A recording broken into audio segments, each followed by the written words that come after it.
हे दोस्तों, मैं निकल चुकी हूँ घर से बेल पहाड़ी आने के लिए। Welcome to my blog friends. आज का जो ये मेरा ब्लॉग है ये आदितपुर से बेल पहाड़ी की ओर, यानी कि मैं अपने घर आ रही हूँ।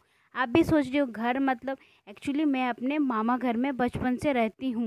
मैं दिसंबर के बाद अपने घर आ रही थी। दोस्तों, अगर आपको मेरा ब्लॉग अच्छा लगता तो प्लीज़ मेरे चैनल को लाइक और सब्सक्राइब कीजिए प्लीज़। मैं घर से पैदल निकल कर एस टाइप तक है और फिर यहाँ पर मैंने ऑटो ले लिए स्टेशन जाने के लिए। ऑटो दे रहा, बहुत देर तक खड़ा था, फिर वो चलने लगा। मुझे भी लगा कहीं लेट ना हो जाए, फिर वो धीरे धीरे करके आगे गया। फिर मैंने बिष्टुपुर पहुंचकर ऑटो चेंज किया। फिर मैंने स्टेशन का ऑटो लिया, क्योंकि आदितपुर से डायरेक्ट स्टेशन का ऑटो नहीं मिलता है। वहाँ पर भी सेम केस, ऑटो वाला पूरा पैसेंजर ले रहा और मुझे लेट हो रहा था, कहीं मेरा ट्रेन ना छूट जाए।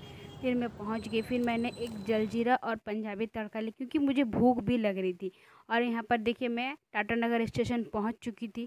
अब मैं आगे जा रही थी। फिर मैंने सोचा पता नहीं टिकट काउंटर में कितना भीड़ होगा। वहाँ एक मशीन था जहाँ पर कोई था नहीं। टिकट काउंटर गई तो बहुत ज़्यादा भीड़ था। लाइन में लग कर मैंने फाइनली टिकट ले लिया था। भीड़ तो बहुत ज़्यादा थी, मुझे टिकट लग गई थी, भीड़ में ही ले लिया था।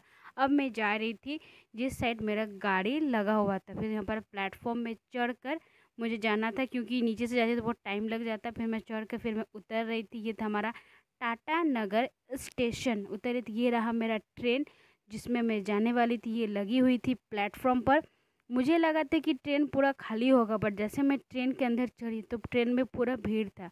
फिर एक सीट मिला, वहाँ मैं बैठ गई। फिर मैं सोचने लगी कि कब छोड़ेगा ट्रेन। फिर धीरे धीरे करते करते मैं कुछ कुछ रिकॉर्डिंग करने लग गई थी। फिर देखी कि ट्रेन अब खुल चुकी थी अपने और जाने की। और फिर मैंने कुछ कुछ रिकॉर्डिंग भी किया, ताकि जो मेरे रील्स और वीडियो बनाने के काम आ जाए। ट्रेन खुल चुकी थी, मौसम बहुत अच्छा था। धीरे धीरे करके पूरा अंधेरा होने रहा था, मौसम चेंज हो रहा था, हल्का हल्का बारिश भी हो रहा था। ट्रेन में बहुत ज़्यादा भीड़ था। मेरे सामने वाले तरफ में कुछ लड़कों का गैंग था जो बहुत ज़्यादा हल्ला कर। वहाँ पर एक बच्ची बैठी हुई थी जो बहुत ही अच्छे से हंस रही थी, खेल रही थी।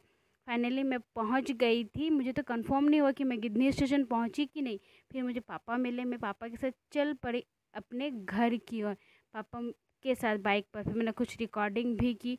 उसके बाद क्या रिकॉर्डिंग करती दोस्तों, पूरा तो अंधेरा ही अंधेरा था। हर साइड खाली जंगल और जंगल और अंधेरा, क्योंकि रोड साइड में था नहीं।